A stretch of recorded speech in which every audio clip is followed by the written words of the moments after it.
welcome to the Music Business Buddy with me, Johnny Amos, podcasted out of Birmingham in England.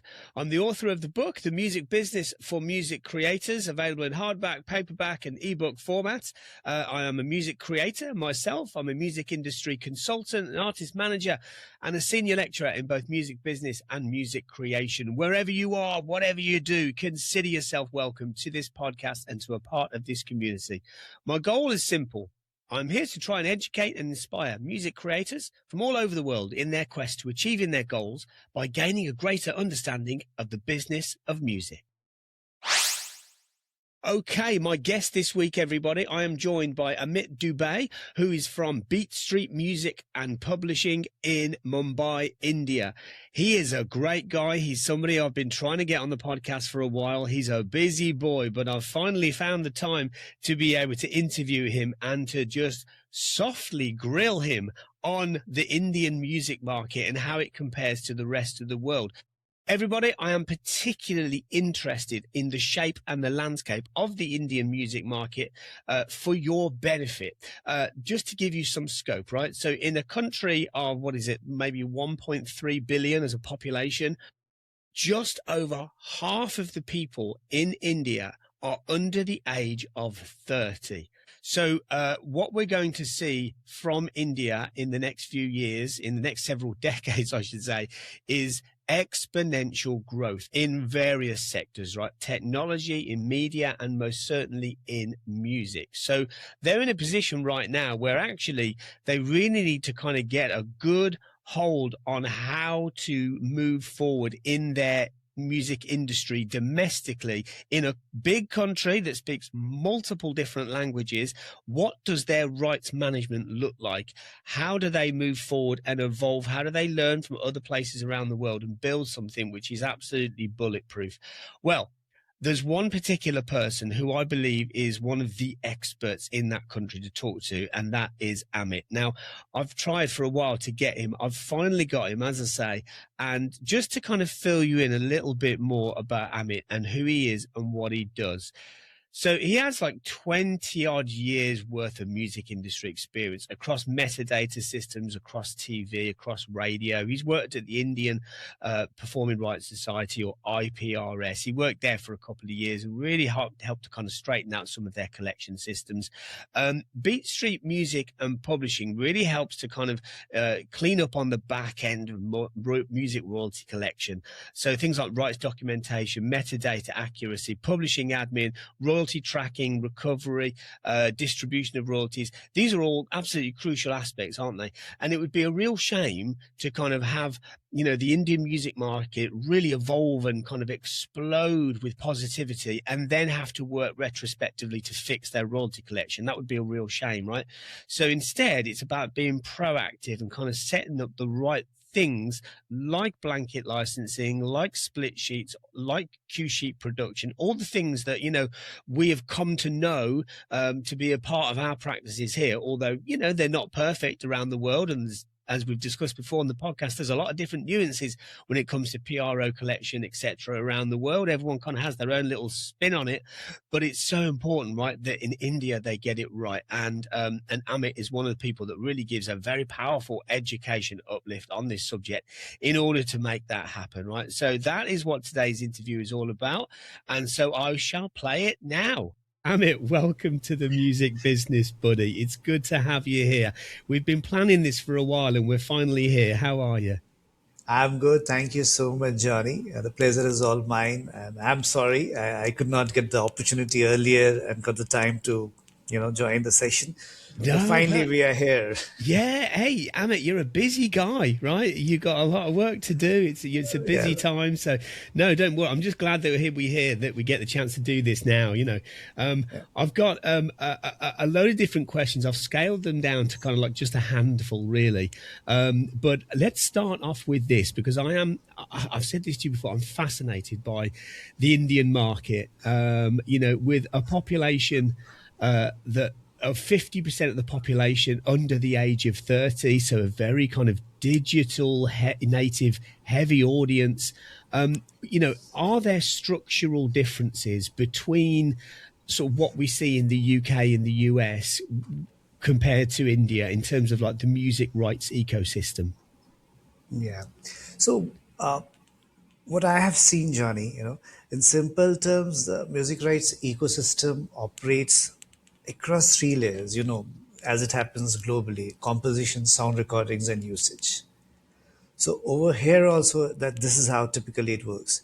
Composition covers the underlying song, the lyrics and melody, typically owned by songwriters and publisher.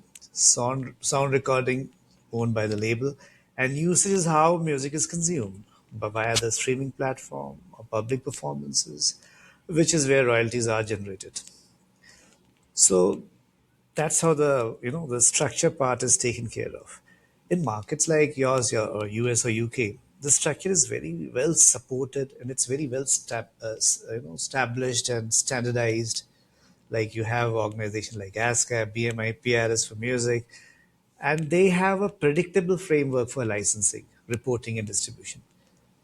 So in India, what happens? The structure is similar. For example, there's IPRS, Indian Performing Rights Society. I worked there for a couple of years. Yeah, I But saw the that. key, Yeah. yeah, but the key difference is how consistently the system operates.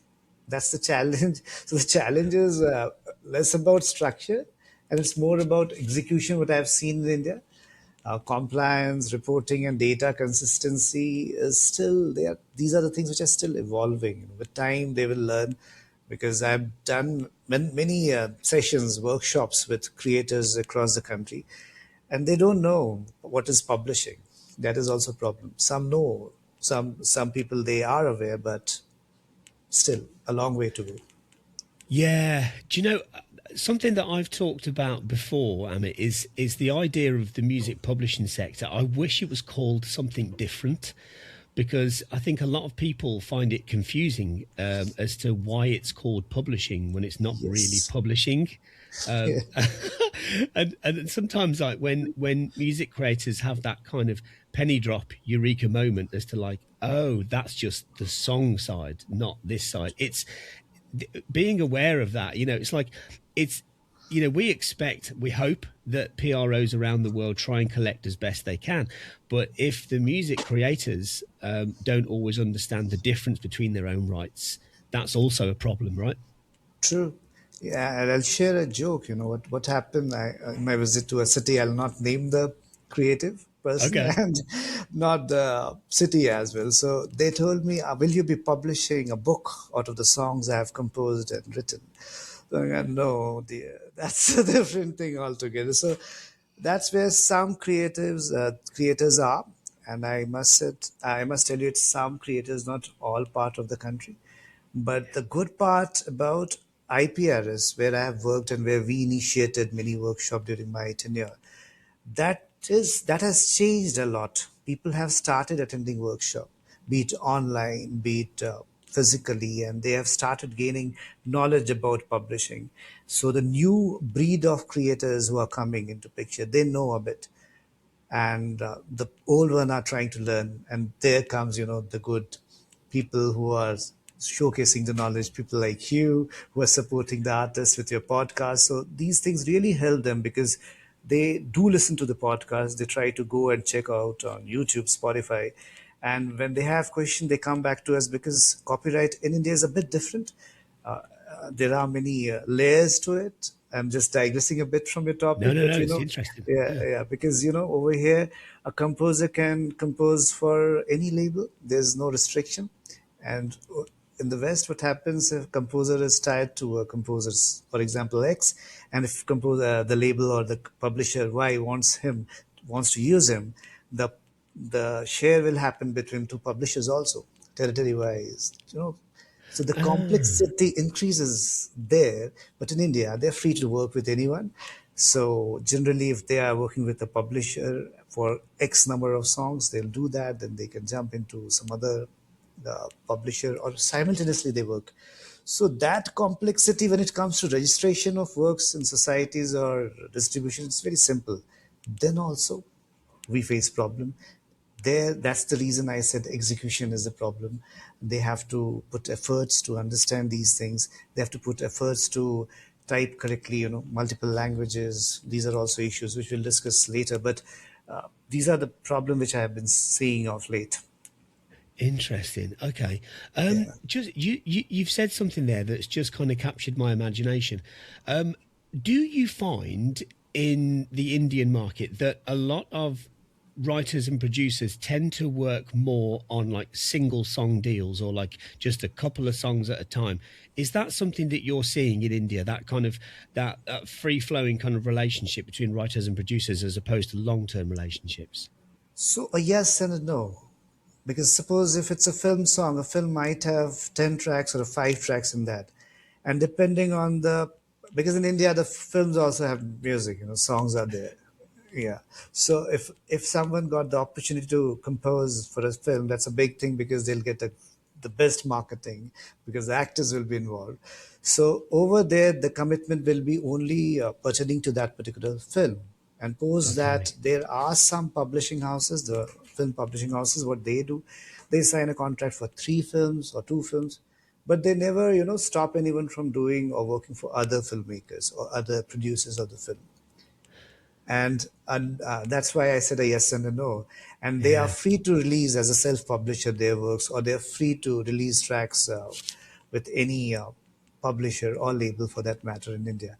I have to use label and publisher because in India, all the labels are the publishers, so it's very easy for people in India to understand. But if I'll talk to them about in detail about no, you are a label, you are not the publisher, but that confuses them. So to keep it simple in India, it's very simple. All the labels are the publisher mostly. There are very handful of publishers are there in our country.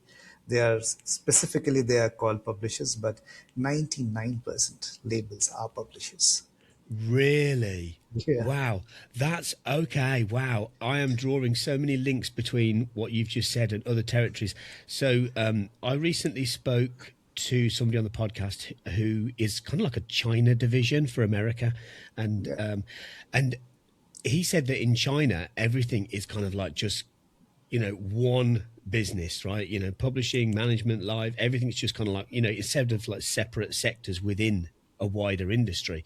And I've noticed more and more in Europe in the last sort of 10 or 15 years, a lot of the dance labels that have always been a little bit further ahead in terms of how they structure their deals have started to move into this label and publishing model, um, which kind of makes sense because then they get more back end collection on all of the things that they're doing. And very often those songs really only get used once and then remixed, which fits that model really, really well. If we then compare that to the wider UK model, you know, in the 60s, it was kind of common practice for a lot of songwriters to just do one song deals with music publishers and then have the label side separately. And then somewhere along the lines from the 70s up to kind of like the 2010s in the UK, everybody went into catalog structures. And then I've noticed in the last few years, it's kind of gone back almost to what it was in the 60s, where there's a lot of songwriters that say, you know what, let me work on a per project basis. Like you were saying there with the films, let's work on these songs for this project and let's treat that separately from this project over here, which tends to give a bit more control to music creators to be more flexible. But the model of tying publishing and label work together to me makes a lot more sense, especially as we move forward. So that's something that you're seeing very much in India. Yeah, that's the case over Interesting. here. Yeah. Interesting. Is that just because it's more, there's more in it for companies that invest in music creators? True that. That's the important answer which you have already given because that's more for them, and people over here, they don't want more complexity in their life. They Yeah, yeah, they yeah, just that's the reason I told you the complexity when it comes to publishing outside India is more in the West. Over here, we have tried to simplify it. Still, the execution always fails because there has to be willingness to do. They only focus on releasing their track. So they think that they have distributed the track via a distributor, their job is done. They don't understand the RPROs. They'll get yeah. royalties from them as well. Because Interesting.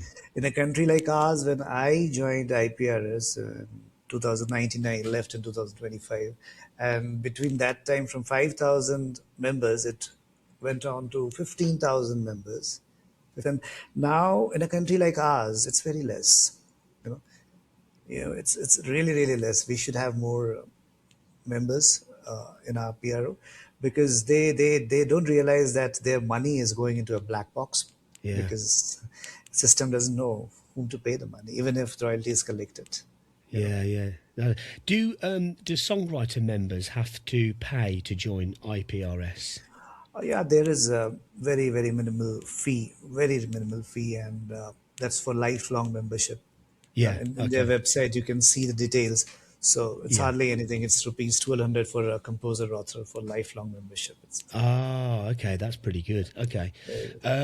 Very interesting. Okay. So you've mentioned there a little bit about the kind of the mistakes perhaps that some Indian artists and rights holders might make, leaving money on the table, let's say. Are there any kind of actionable lessons or any real world examples that you can think of where you go, yeah, there is definitely money being left on the table here? Yeah, yeah. So, John, most creators don't lose money because of bad deals. They lose money because they are invisible in the system, as I was mentioning earlier. So, royalties don't get lost randomly. They get lost when the system cannot identify who to pay. And for that, there are three important things which I feel is important. First, ownership clarity is important. I have noticed firsthand a lot of songs are released without properly agreed splits. And later on, when the song is trending, there's a fight happening. Mm, Second is a poor metadata. That is also a problem in the country because of inconsistent spelling, names, missing roles, incomplete credits. And but once the bad data enters the system, it keeps breaking things downstream. It doesn't happen that it'll automatically get rectified and things will be fine. And the last important thing which I have noticed is a lack of proper registration. If works are not registered with bodies like Indian Performing Rights, IPRS for that matter, or PRS in UK, then from a system perspective, they don't exist. yeah. And they don't realize it. You have released the track, you have distributed the track, but you're not registering your work with PROs. So in their system is a non-living thing. They don't know you. Yeah, I love it that you said that because that is the reality, isn't it? Yeah.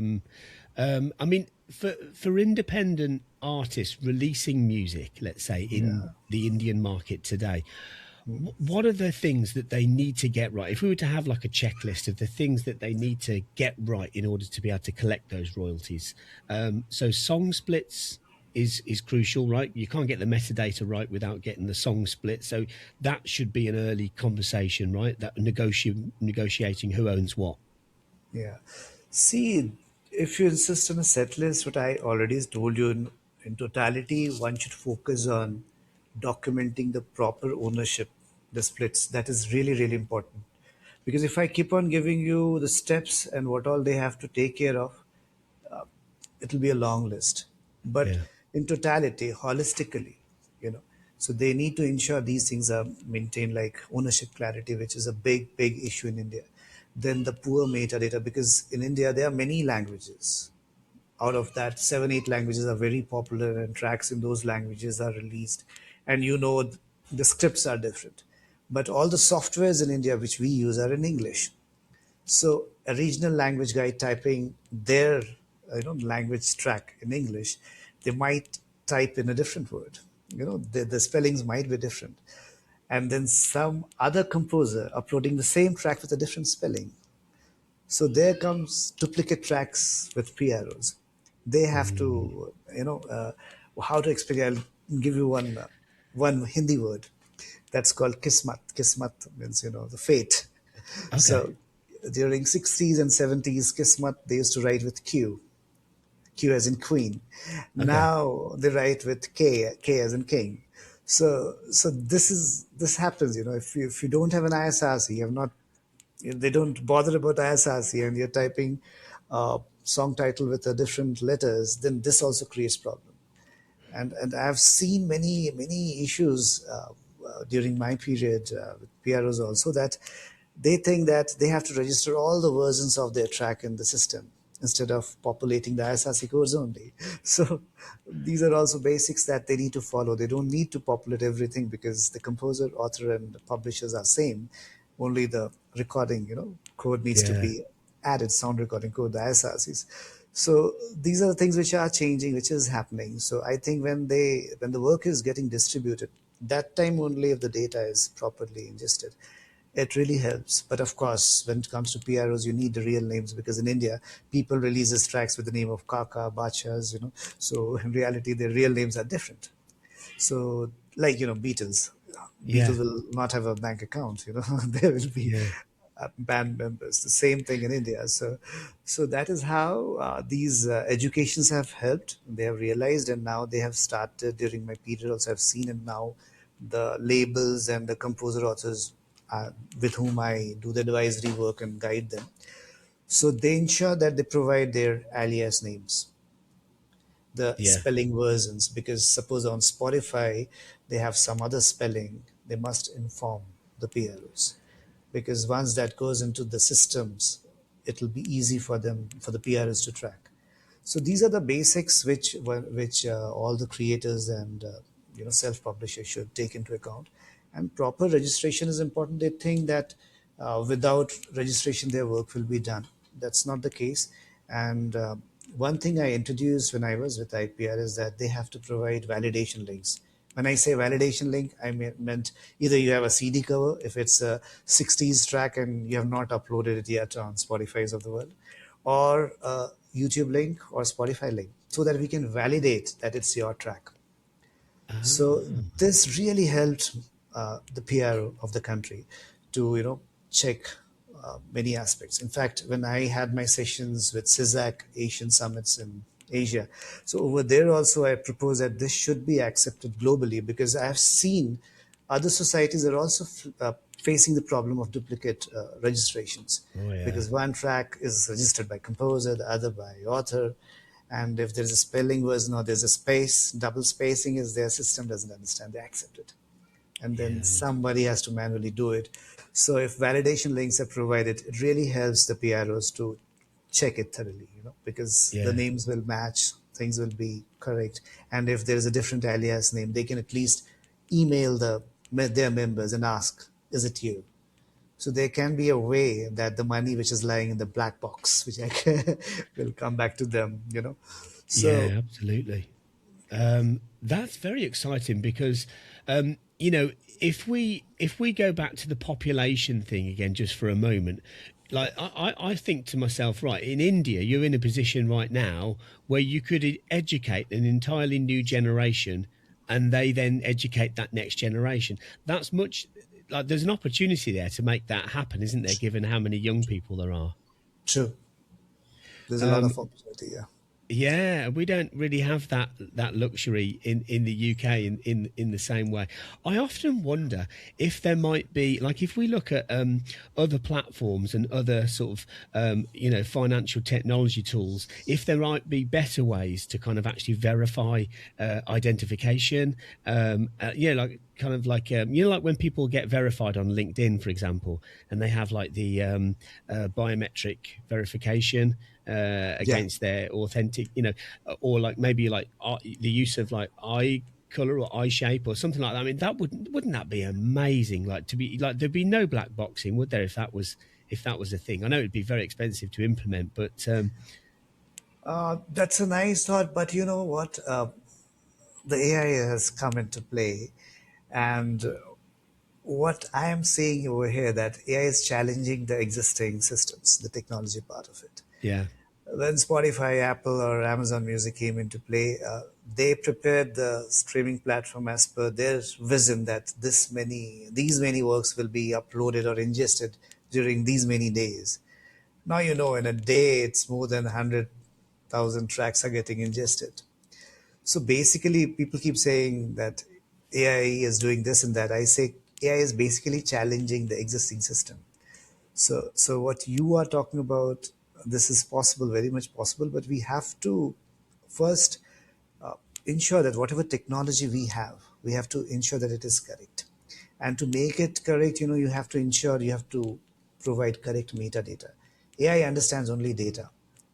And if all the trainings, if suppose you are talking about biometric, if somebody uses my name instead of yours, and my alias name is Johnny, and somebody does something here and there, and then what will happen? So that's the reason there should be one source of truth.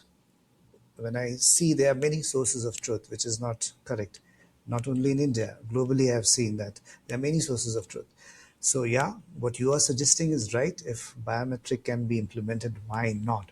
Because that might help a lot. Because right now, many PROs are not even using the fingerprinting, which is very much there since many, I think almost more than a decade or so. Yeah. Yeah, so that That's what is, I think. I guess it's the cost of implementing it, but yeah, because there are yes, existing technologies like the fingerprint, yes. the thing that we use to open up our phones, right? Face ID, the things that we use to open up our laptops with fingers. It's yeah, yeah, it's interesting.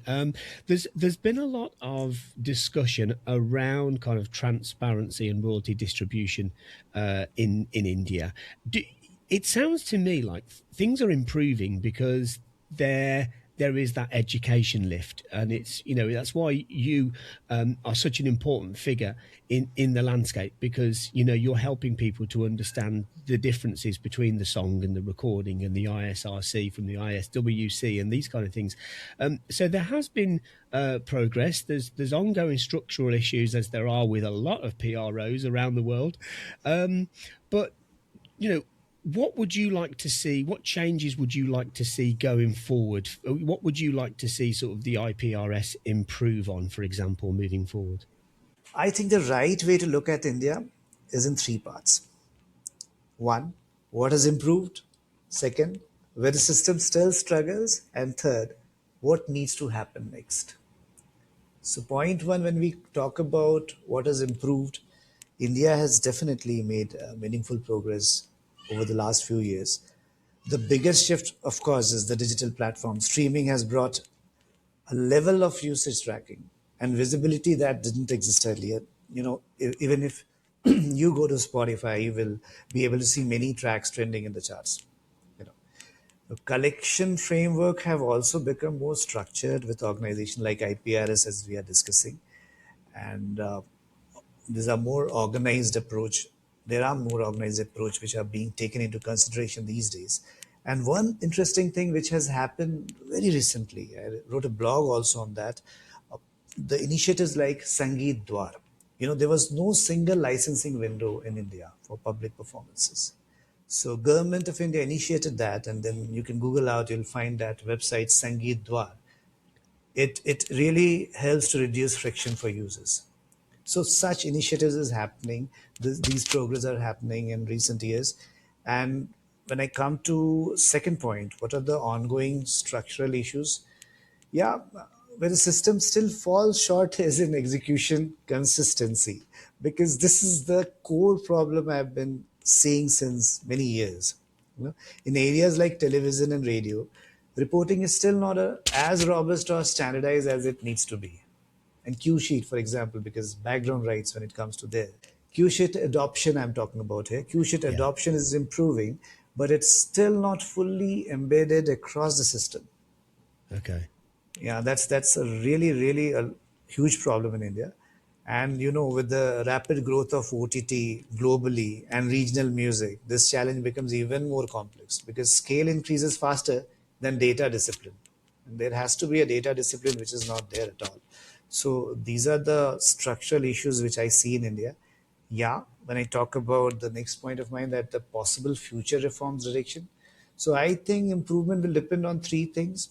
A, stronger and more standard reporting practices, especially broadcast, OTT, and public performances. Because what happens, public performance happens, nobody bothers to send a set list.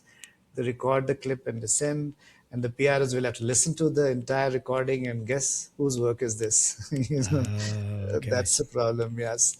Second, better data discipline at the source. Ensuring that ownership splits, metadata are accurate, before music even starts the system, even before the distribution happens.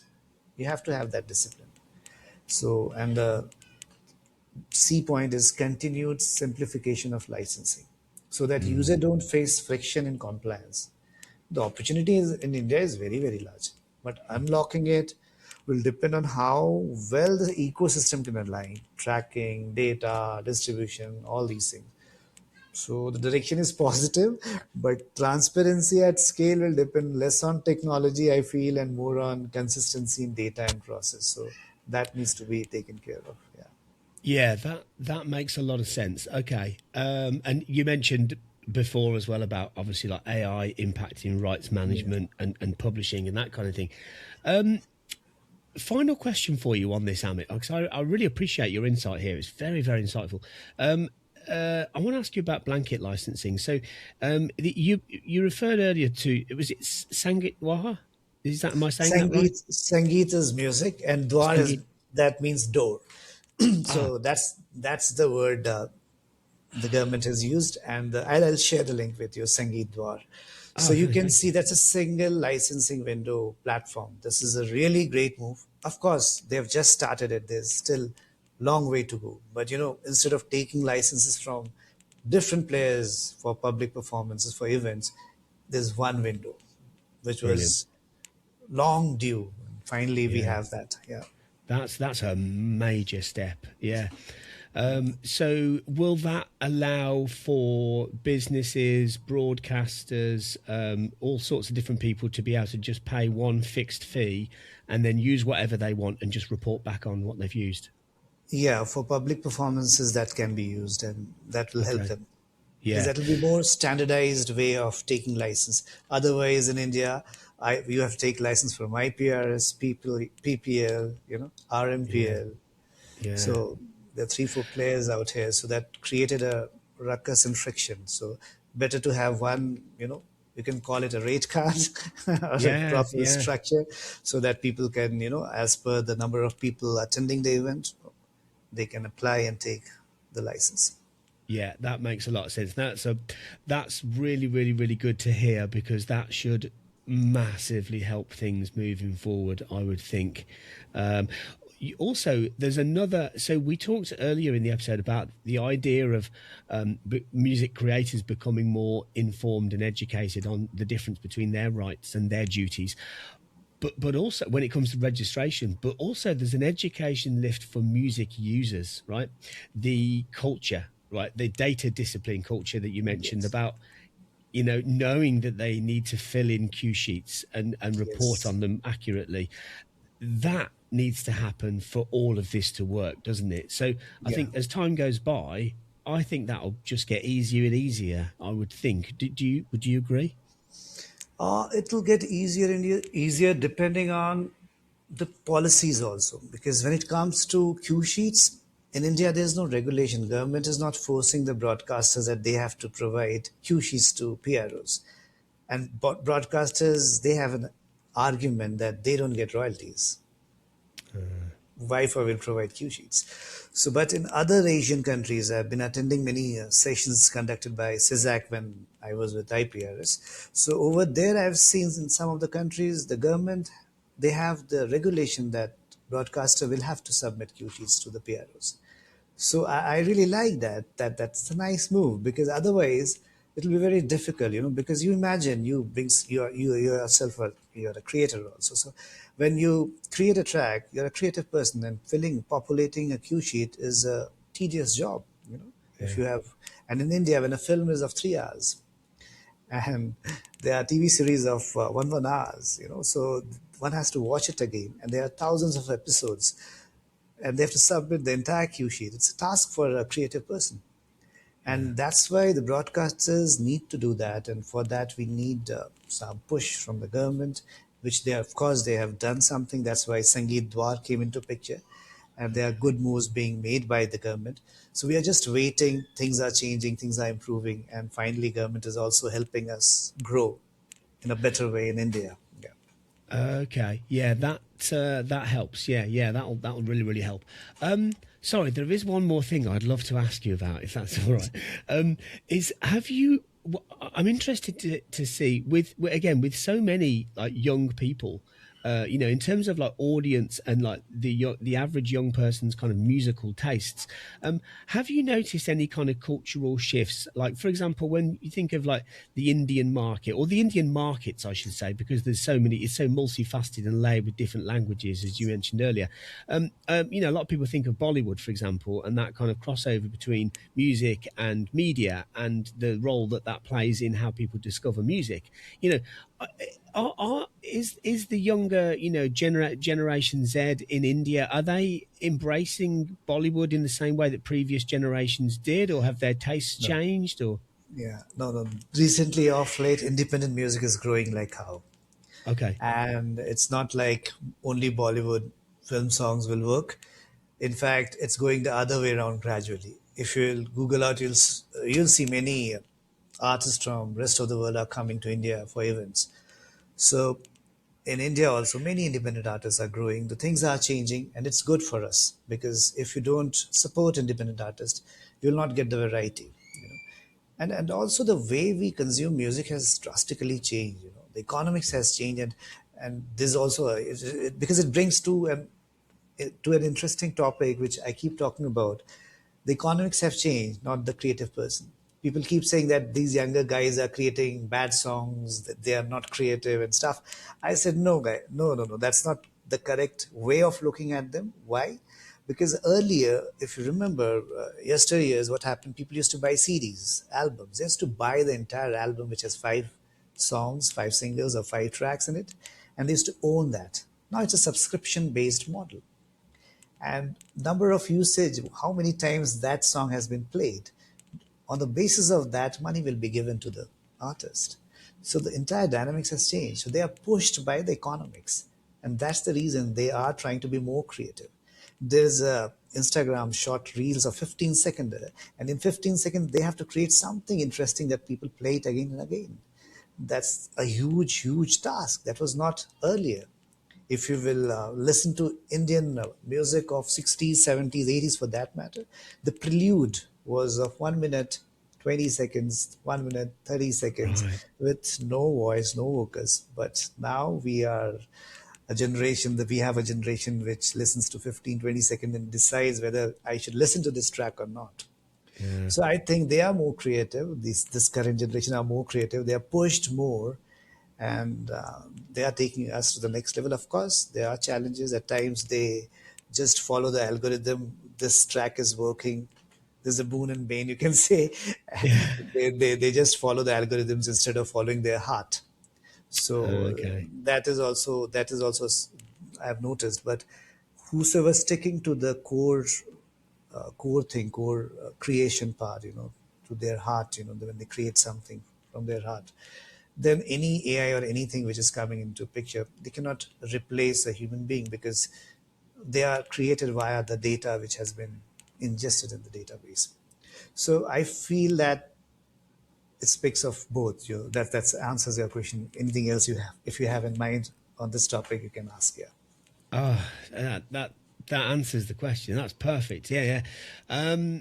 I love how you explain things, Amit. You have a good way of explaining things and simplifying things. I appreciate it.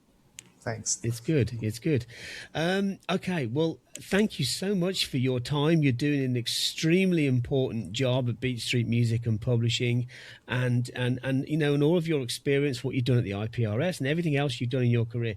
I wish you good luck moving forward. You're a great guy, Amit, and you're in a great place, and I wish you nothing but the best.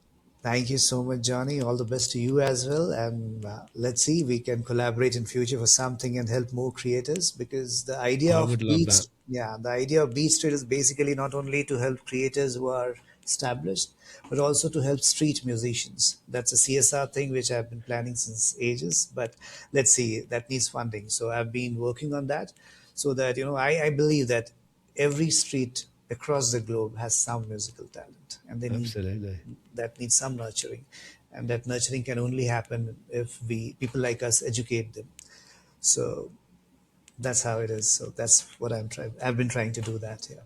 That is that is a potential global partnership right there. Yeah. You Yeah. know, that, you know, okay, maybe it epicenters itself out of India, but that could be a global partnership. That really could. I think that will resonate with a lot of people. I do think so. Yeah, Hopefully. yeah, I think so. I think so. Yeah. Well, maybe we should check back in a few months and talk about that as well, because that's another subject that would be fascinating. But for now, thank you, Amit. I greatly appreciate your time here today. Thank you so much, Johnny. Thanks for having me.